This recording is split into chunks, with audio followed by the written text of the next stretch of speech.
So you have a background in economics. So what do you think are the differences between classic economics and token economics?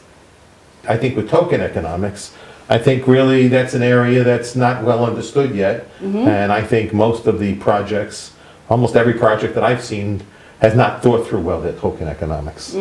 So I think the opportunity is to really create a new economic paradigm. So most of what I see is just nonsense, because it's trying to operate within the existing framework, within the existing paradigm. I think the whole design for Bitcoin and the first application of crypto was to change the paradigm, not to accept the existing paradigm. And so I think talking about the new token economics, and if this is mostly a lot of the talks I give, and it's now one of the things that Chen Weijing's taxi chain is doing, is that to me is the first interesting case of token economics. So I think that these type of platforms to me is the new type of token economics. Token economics where things can be divisible into very small units, where people can trade them in the absence of organized exchanges, where people can trade on OTC, and people can get a direct observation of pricing things that right now there is no observation on pricing,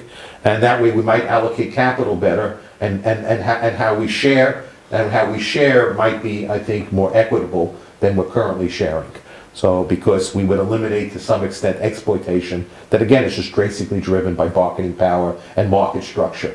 Chen Weijing mentioned he built a burning model based on blockchain. So, but in traditional economic, a burning models means like the decrease of tokens, and which means a deflation of economics that goes against many people's ideas about the growing economics, right? So, what do you think of this sort of burning models in token economics? I think what Weijing wants the burning model so that people would have that the token would have more utility of the people in the system, and I think there's merit to that argument. I just spoke with him yesterday about it. I'm still not 100% sure whether it needs to be a burning model or not. I think there's also confusion that people think that the only way to create incremental value is through inflation. So, and people have a fear of deflation, and they like inflation, and I think that thinking is wrong. So I haven't seen the details of his total model, so I'm not prepared to comment on it until I see. So I'm just talking about the general framework. When I see the white paper, then I'll be able to comment more specifically on the details. But I don't want to judge it without seeing it, the whole design of it. Only an aspect of the design of it, I don't think is the fair way to evaluate anything. So I'd have to take a look at it in the own context. But I already told him that that the design of the token economics, there are two things that I think will drive the success of this: is the design of the token economics, and the second is that he will have to have a market-making function. You invest and advise multiple blockchain projects, including Qterm, including Litex, and so where do you base your investment decision on? When I invest in blockchain projects, I don't really think about making money. I think about our smart people thinking about interesting problems. For the money, I'll keep Bitcoin. Bitcoin is my investment for money. So I want to make money, I rely on my holding of Bitcoin. So my investments in blockchain are just me trying to support teams that are trying to, I want to see adoption. I want to see liquidity, I want to see adoption, and I want to see the purging of shitcoins. I just think that smart people trying to do something, and maybe it'll work, maybe it don't work, but at least they're smart people and they seem sincere in trying to do something constructive for the ecosystem. So basically you just base this investment on people, on the team, right? Yeah, I view it as philanthropy almost. I mean, so, because I'm not thinking about the money. I'm just thinking about supporting, and my time also, to the extent I allocate time, I'm trying to allocate time to convince people that, that this is something valuable. So in terms of content, does it mean that you believe in Patrick, you want to support Patrick, but that doesn't necessarily mean that you really believe that they can succeed? You don't really believe in the quantum project? I don't disbelieve in the quantum project. I mean, I hold the tokens. I hold the tokens, and when they went up to 100, I didn't sell. So I believe enough into holding the tokens. I believe enough to continue to support the project. The problem with all these projects is is blockchain becoming scalable? I have a lot of confidence that one of the better projects is the quantum project. It's a smart team, and what they're doing in smart contracts and other thought is important work. So I like the work that they're doing. Again, my only doubt is at what point do we have a scalable blockchain that's both secure and preserves anonymity and privacy. When it comes to, okay, I read a report about you, and which says you only believe there are two kinds of cryptocurrency. One is Bitcoin, the others are trash coins. Shitcoins. Shitcoins. You still hold this opinion? I mean, it's hyperbolic in the sense it's trying to illustrate a point. Do I believe everything that's not Bitcoin is a shitcoin? No, I don't really believe that everything that's not Bitcoin is a shitcoin. I think 99 and 9/10% of what's not Bitcoin are shitcoins. So I think it's a pretty valid generalization because most of the tokens are bullshit. So there are a few that aren't, that have real potential, but I think most of the investors that invest in them don't have the knowledge to understand them. So the simplest thing for somebody that's not experienced in this field is just to own Bitcoin, because they can't distinguish between any of the other tokens and what will drive their success or lack of success. So when you've had prices run up so much so quickly, everybody seems smart. So 2016 and 2017, everybody looked like a genius, especially 2017. So how do you know anyone is smart? They all got into it in 2017. So I mean, I think it's good they're all into the space. I mean, the best thing about the bubble was, or the short-term bubble, was it attracted a lot of human capital, a lot of talent in the industry. So the best thing about what happened in the pricing was it attracted a lot of smart people, and I think ultimately that'll be long-term good for the industry. You know, in the short term it's messy, but messy is good also. So innovation occurs in a mess. Right. And okay, so when do you think the bubbles will burst? Do you think the bubbles in the current crypto market will burst in the very near future? Well, most tokens created have failed. So True. like most venture capital, most new businesses, most new startups fail. Right. So the evolution of crypto is no different than any of the startup space. It's individuals with an idea. They go and raise capital. You know, and the question is, have they raised enough capital to be stupid for a short period of time or a long period of time?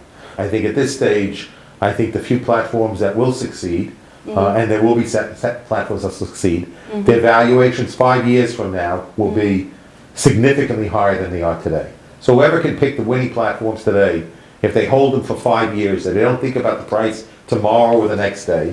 You value a scalable decentralization most. So Yes. what do you think of Ethereum and EOS? I don't like either. I mean, I think Ethereum is a Ponzi scheme. Really?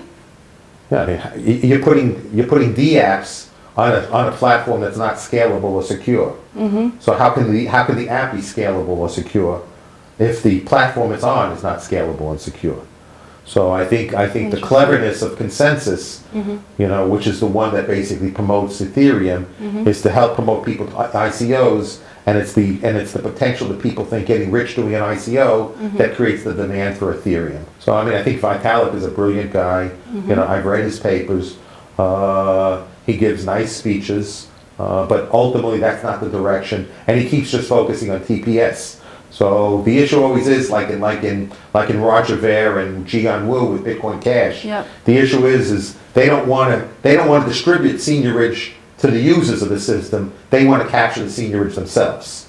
Okay. So how I view Bitcoin Cash is they want to be the central banker of the world, and they want to control the payment system. How about EOS? EOS is so bad. Well, I heard it got 4 or 5 times the day it got issued. So The scalability is improved, though. has the security improved? Well, it's an issue. Yeah, it could be an issue. Well, then it's scalable and not secure, then it's irrelevant. Okay. So if you're not scalable, okay, if you're not secure, then you're not scalable, and it's not privacy protecting. Bitcoin is highly volatile these days. Well, you know, fiat, it's much more stable. Fiat is not stable. Fiat has the illusion of stability. Well, In other words, everything that you buy is the same price as it was 5 years ago. no. The real estate is exactly the same price. When you buy an apartment today, it's exactly the same as it was 5 years ago? Okay. So how is it stable currency? Is the food the same price as it was 5 years ago? Is the car the same price as it 5 years ago? Are you telling me that everything that you bought 5 years ago is the same price? Uses the same amount of fiat to buy it today as you did 5 years ago? 10 years ago, if you bought a house, if you bought a car, okay, if you bought most of the things that you buy, you're telling me in the last 10 years, you use the same amount of fiat to buy it as you would 10 years ago. So it's bad store of value. Okay, the reality is, the question is real estate going up or is money being debased? Do people sit back and say, I need more shitty money in order to give you this property, or is the property going up? So my assertion is not that the real estate's going up, is the currency is going down. There's studies that show, what I tell most people is hold 10%, 5 to 10% of your wealth in Bitcoin, and then no matter what things you do stupid with everything else, you'll be fine in Bitcoin. And there are several studies that now show that on a risk-return framework, if people put 5 to 10% of their money in Bitcoin, they would actually reduce the volatility in their portfolio. The amount of volatility increase in their portfolio would be more than compensated by increases in returns. So basically, studies that show from people in the fiat world, okay, have shown that if people own some more Bitcoin, the incremental return they're going to get exceeds the amount of volatility that will be introduced into the portfolio. So even the fiat people can sit back, and the empirical work they have done indicates that everybody should own some Bitcoin. Cryptocurrency. So people should own some cryptocurrency. Everybody should own some cryptocurrency. So Jeffrey, you have years of experience in terms of early stage investment in both China and the US. So what do you think is the major difference between the China market and the United States market? I think the major difference that I discover is because of how quickly people have made money here in China, that their expectations of a multiple is much higher than the expectation of a multiple in the United States. The U.S. investors have already been, trained and conditioned to be more patient and waiting for returns. And here, people expect returns really quickly. Yeah. So the U.S. are better at being value investors because people are used to holding things for longer periods of time. And here, it's about quick money. And the expectation of returns is much higher here than it is in the U.S. Brilliant.